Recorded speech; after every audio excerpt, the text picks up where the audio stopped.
Hello everyone, অনেক দিন ধরে ব্লগ ভিডিও করা হচ্ছিল না। আজকে হঠাৎ করে মনে হলো একটা ভিডিও তৈরি করি।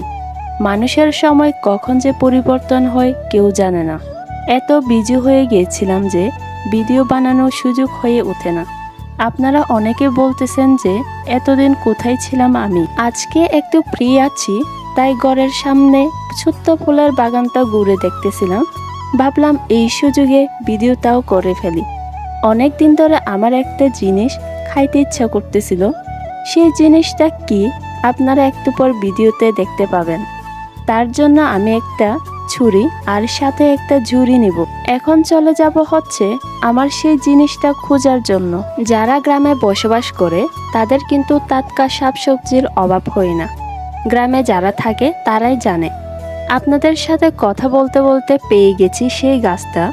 আচ্ছা, আপনারা দেখেন তো এই গাছটা চিনতে পারেন কিনা। থাক আমিই বলে দিই, এই গাছটা হচ্ছে বেত বেগুন বা তাইয়ন। বলেন তো এগুলো কিভাবে রান্না করলে সব থেকে বেশি মজা লাগে? কিন্তু আমার তো সব থেকে বেশি মজা লাগে হচ্ছে ভর্তা করলে।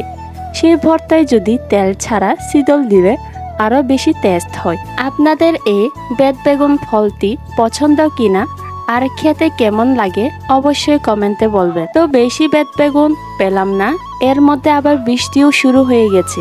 এই বৃষ্টি আমার ব্লগ ভিডিওর 12টা বাজাই দিছে। কিন্তু বৃষ্টি হলেও অনেক ভালো লাগতেছিল।